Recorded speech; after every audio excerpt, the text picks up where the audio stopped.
Greetings, everyone. My name is Dr. Jay Singh, and I'm the founder of Publication Academy, your online training partner for higher ed career advancement and professional development. It's a pleasure to have you here with us today for this installment of our Career Pathway series, Exiting Academia. Today we have a fascinating interview with Dr. Alex Zellin, who successfully transitioned from completing a PhD in industrial organizational psychology into the exciting industry vertical of healthcare. So let's get right into it. Over now to our amazing Publication Academy interviewer, Dr. Gertrude Nantra. Welcome, everyone. My name is Dr. G. Nantra, and today I'm joined by Dr. Alex Zellin. Dr. Zellin, Dr. Alex. Alex, it's really nice to have you. Thank you for joining me today. Thank you for having me. I'm excited. Yeah, I'm super excited to talk to you too. So, just starting out, what's your educational background and what influenced the decision for you to work outside of academia instead of in it? Yeah, so great question. Because I do have a winding path that actually includes academia. So I feel like this could be really helpful. So I had my bachelor's degree in psychology and sociology, and then went to get my master's and PhD in industrial organizational psychology. And when I went in to my grad program, I was like, I am going to go apply. I'm going to change the world, and I'm going to work 9 to 5. Like, I'm done with all the stay up till 2 a.m. doing homework type thing. And I went to grad school in Northeastern Ohio, and what a lot of people don't know is that the sun does not shine very much in Northeastern Ohio. Like, it only gets 7 more sunny days than Seattle, Washington. But it gets significantly more snow than Seattle, Washington. And having, really lived and grown up in the South in the sunshine, it was really hard not to have the sun. And what got me out of bed in the morning was teaching. And I was super excited about it. And so I was like, oh yeah, academia, this sounds perfect. I accepted a tenure track position, and went up early and received tenure early. So I was an associate professor. And there's a lot of factors that went into deciding to leave the academy. One of the big ones is that my area in IO psychology was very DEI based. And the state of Tennessee is one of those states that was banning all sorts of DEI in higher ed teaching before and at the same time as Texas and Florida. So you typically only hear about Texas and Florida, but Tennessee is right up there with them. And all of my research, my teaching, my classes based around DEI work, right? I'm not just going to give the history of just this one group. We're going to be including as many different facets of identity as I can, because we're all intersectional with all of our identities. So that was one. And two, doing the research and the teaching, like, I loved supervising students and watching them grow and thrive and succeed. But in doing a lot of research, the research ended up in journals where people aren't using them, right? It was useful for other researchers, which is great, but it wasn't getting out to the industry, right? There's this massive gap between what's being published in these research journals and what's actually being read in industry. Industry doesn't pay for these journal articles, right? And it's part of me was like, hey, I have all this knowledge. I really want to share it, right? Like, I want to be able to do something with it and make, boots on the ground change. So those were two of the big things that led me away from academia. And my husband getting a job in another city added to I guess it's happening now. Another big sign that, and I think it's amazing that you're talking about how academic findings don't always end up translating to application in the real world where they're actually needed, which is why we actually did the research, right? Because what purpose does it serve if it's on a library, it's in a bound volume on a library shelf somewhere, if that knowledge is never really applied. So yeah, thank you for sharing that, because I feel similarly about that, right? That the research shouldn't really stay in journals and shouldn't stay on library shelves. It should be used, right? So Tell us what you do now. Once you decided, okay, the academy is not for me, and I really would like to see research more applied in the world, where did that lead you to? Yeah. So I had a few different thoughts, right, of what I might want to do, where I might want to go.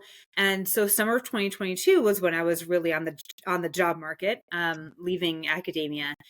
And I was originally looking at DEI roles because summer of 2022 there were still a lot of DEI roles available.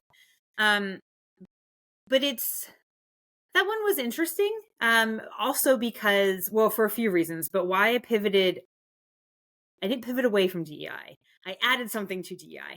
Mhm. Um, I also know that it's really easy to be burnt out when all you're doing is DEI work and focus all day, every day. Mhm. And so I kind of adjusted what I was thinking about. And I really, from an IO side, I enjoy performance management and talent management and how do we keep improving our people. And Mhm. DEI is very much woven into that. I mean, all throughout it, right? There is an easy way to have impact when you can use DEI in with whatever else you're interested in. That's right. So that was one of my big things is I was like, okay, I love DEI work and I want to be able to infuse it because, Mm. in 2022, it was still, here's our DEI offices, but they weren't Mhm. infused with the rest of the company. It was like, here's this and here's DEI in this silo over here. So I really started marketing myself as talent management who Right. can bring DEI. And so I was really looking for roles that, you could tell that they would be open to wanting to do better and be better and change. So that kind of influenced my search trajectory. Yeah. So now you work in talent management. hmm Okay. All right. What does a day in the life of Alex look like in this role? Yeah. So another great question. And when I was on the job market, I was asking people who were in these roles the same thing because Mhm. I wanted to know, Mhm. it sounds good, but what are you actually doing? Do. So a day in my life is I'm on the performance management side. So if you think about the performance management cycle, people think about, oh, my appraisal's coming, it's once a year, it's terrible, blah, blah, blah. So my goal is to make it much more of like discussion based, open, getting feedback throughout the year. So my day to day focuses on really depends upon where we are in the cycle. At the beginning of the fiscal year, it's all about launching goals. How do you actually create aligned, achievable goals, right? That give you something to work towards, but also benefits you, right? Because it's improving. You're setting these performance goals for yourself. So it's working on how do I create messaging for that? So are we doing webinars? Are we doing like emailed content? How many resources are we crafting? So kind of pulling all of that together. Mhm. When it comes to our mid-year time frame, it really pulls in a lot of development. So I'm really focusing on how do we get people to talk to their team members about developing them. So I am using my research background. I'm using that as like best practices. And then how does it fit within my current organization? And how does it fit within each current group or team? Because not everyone is, at the same level of being ready to make these changes. Mm. So day in the life, I gave you an overview, but I Mhm. guess a day in the life, let's see. I I'll just go through like last Wednesday. Okay. Sounds good. That sounds good. So last Wednesday, we are currently working on getting our performance evaluation forms ready for And when you launch. say, I want us to take a step back, performance evaluation, I think that for a lot of us in corporate, we get that. But for somebody that doesn't know what that means, what does that mean? Yeah, awesome. So thank you for allowing me to take a step back and explain. Mhm. So performance is and if you've had a job, you might get like a yearly review of how did you do this past year, which influences like any raises or bonuses, promotions, that sort of thing. And what has been typically kind of looked down upon, especially from people in the process, is it's biased, it's not done well, it's not actually reflective of what I've done over this past year. Right. So it's essentially a marker of how did you perform this past year? And then what's the plan for the upcoming year, Right. Okay. performance-wise? Mm-hmm. Mm-hmm. So we just moved into a brand new operating system. So I'm working with my behind the scenes operating partner to Mm-hmm. figure out how will these review forums look in this new system. Yeah. There's new options that we get to configure of, do you want to be able to ask somebody else to get feedback? Is it just the manager that we want to give feedback? So I spent an hour or two finalizing some of those ideas, right, within the system. How does a review work? How do you enter in ratings and comments, both from yourself as a team member and then from your leader? I then worked on crafting a timeline for the next fiscal year of when should we start really pushing that people have their performance goals entered for the year. That's right. How do we push for development? What percentages should different things take on your performance form, right? Should your individual behaviors be worth more? Should the group outcomes be worth more? What are the pros and cons to each of them? Then I led a project team meeting for an hour. So I was able to say, all right, for performance management, here's where we are. Here's what we need to do. And here are my questions, right? Here's my roadblocks. Who on the team is able to assist or help me move forward, with this area. I attended a business resource group for powerful women. So it's a women's resource group that we have here at Wellstar. We have multiple of them, but that's just the one I attended that day. And so that's really cool because it's about an hour once a month, and we had a guest speaker. So I got to listen and learn. So that was, it's always nice to continuously learn. I spent time helping other people within the system. I spent time working on a interview guide using our new behaviors that we have as an organization. How do we interview based off of that? And how do we make it fair and equitable? Wow. Along the same that I do with the performance evaluations as well. So yeah, that was a good chunk of my Wednesday. Wow. Thank you for sharing that because it's insightful to see that, you don't sit down and work on performance reviews all day. There's variety to your work. So thank you so much for sharing that. So, at the beginning you were talking about how, you began to look at the market to see where maybe your skills would fit. So what would you say that, how did you find your current job with Wellstar, right? Being in talent management at Wellstar. And what would you say the application job search interview process looked like? Yeah, so I had it, I would say, a little bit easier because my degree is basically an applied psychology degree. So many of my friends did go immediately into industry. I was one of the only ones who went into academia. However, that still didn't mean I knew exactly what I wanted. So I did a lot of reviewing of job ads on LinkedIn just to see what was sparking my interest, what things that I feel like, this would be cool. And I think what a lot of people kind of fall into is not seeing the translation of what you do within like a grad degree program and how, especially PhD, and how that relates to business lingo. I think a lot of people struggle with that. Yep. Yeah. So, for example, you have your dissertation. You managed a massive project. You are a project manager. You knew the timelines. You knew if you had funding, right? How much funding you had. You're responsible for spending. You're responsible for the write-up. You're responsible for the research. So there's all these things that we do in academia that easily translate over. It's just that the words don't sound the same. Businesses use different language. So in reading through the job ad, start to think about, this sounds like something I can't do. But I guarantee that you have a lot of those experiences already.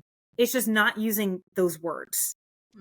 And so reading over a lot of job ads actually helped me change my CV with, here's listing all of my conferences and my publications and, everything in the world and in academia, and to use business language and just kind of mapping. Oh, you need to be able to manage a project from start to finish. Yep, did that, right? Like I managed my dissertation project. If there's another project you've done, any research projects that you have done, that's project managing. Working as a group on a research project, that's collaboration. That's teamwork. So, I published X amount of things really easily translates into the idea of I was responsible for XYZ resulting in this many publications.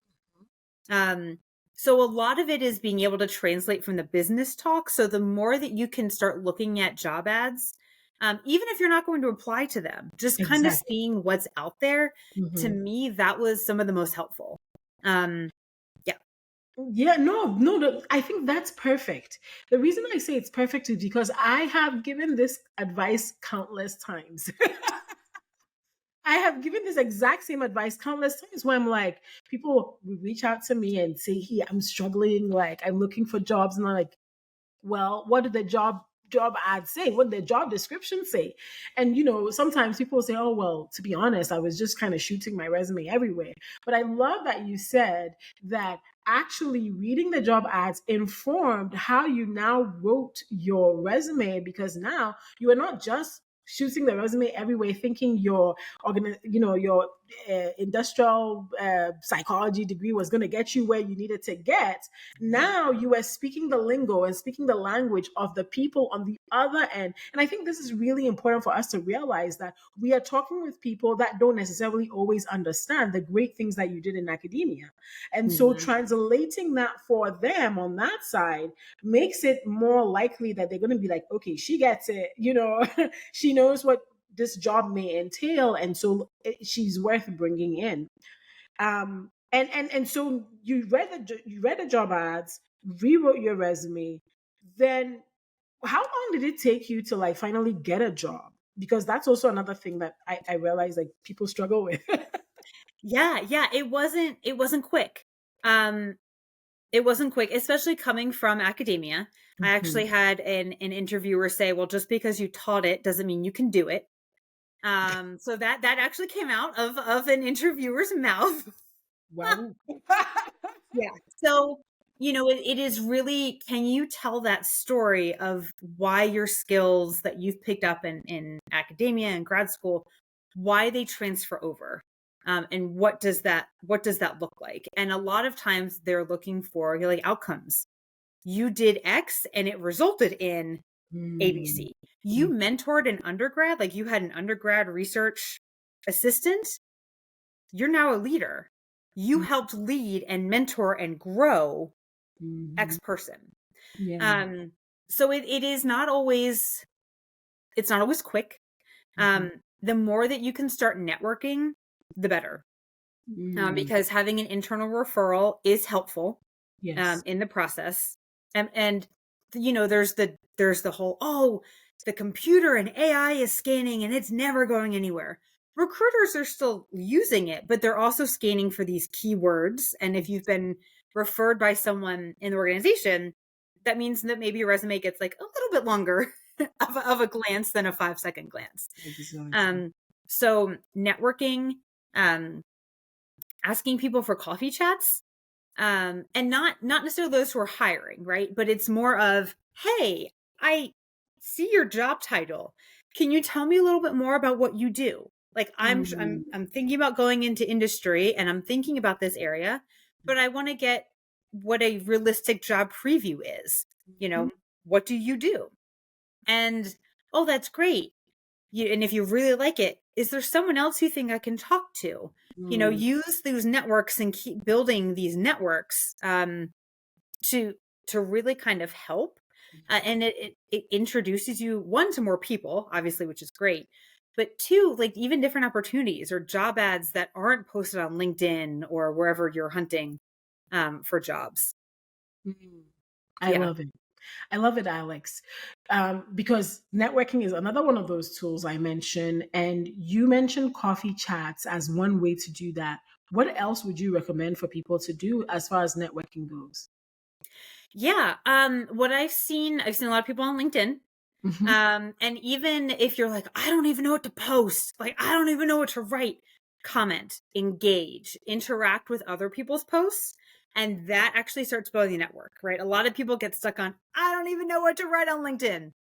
You don't No, have to write anything on you don't LinkedIn. have to. On your own thing, you can comment, you can like, you can love, you can share.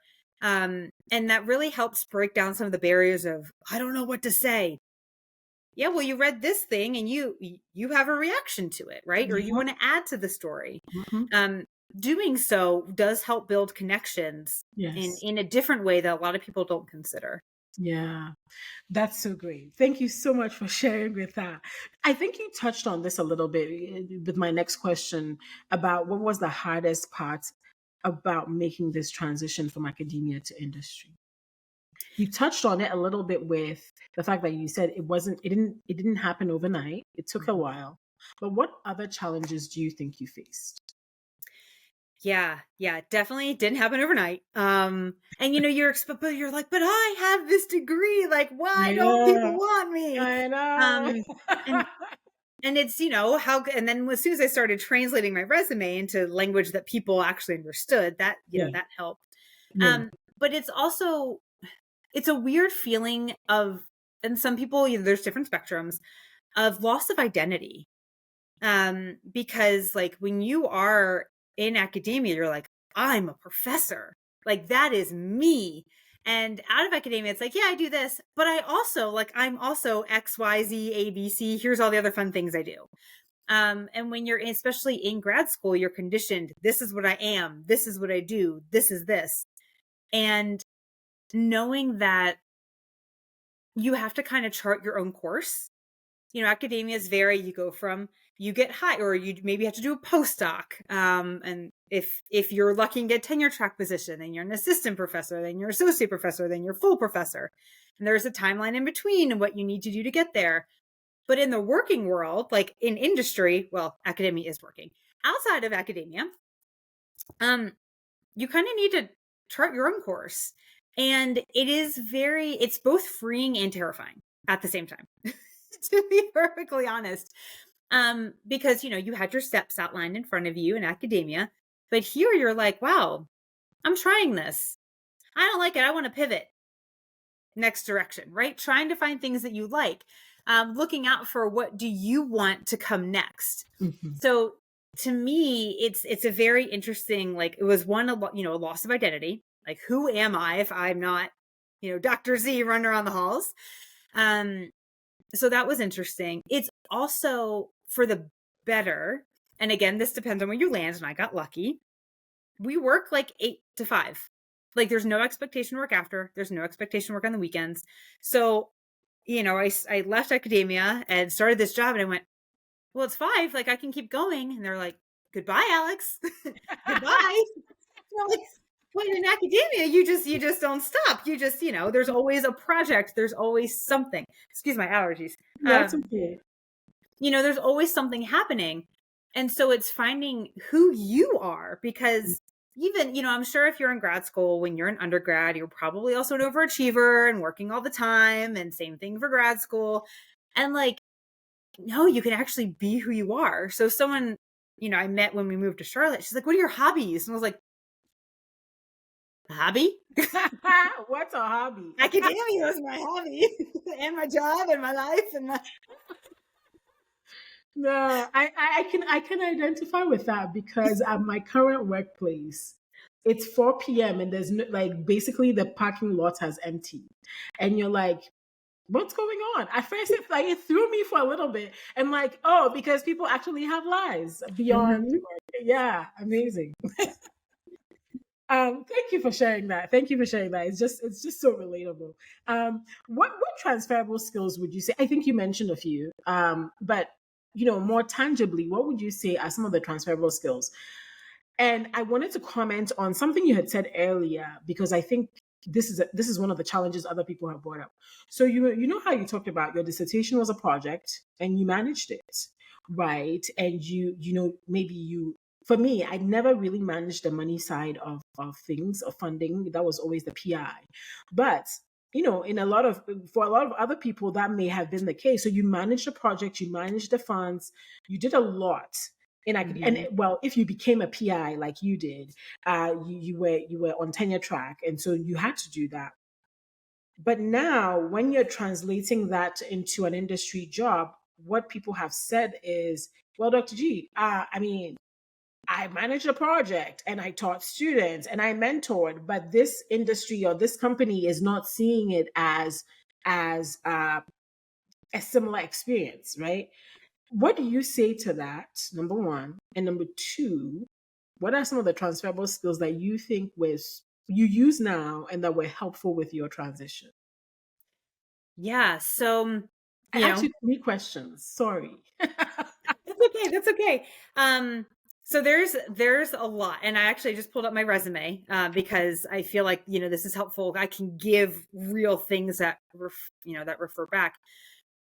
For like, if you taught a class, you crafted and facilitated X courses, resulting in, you know, XYZ. My evaluations were rated here out of this, right? It's demonstrating that you have communication skills, and organizations need people who can communicate. So you can verbally communicate. You've been able to translate data and impact when you're doing research, especially with a PhD, and especially if there's some sort of, you know, statistics involved. Again, you're probably not going to do this massive statistical modeling unless that's something of interest, but you took data and you translated it into actionable steps. Yeah, you did a research project. You have an entire results section, and your discussion section discusses now what based upon your results. So it's translating data and business impact. You have expertise in like mixed method survey design or measurement as evidenced through this many projects.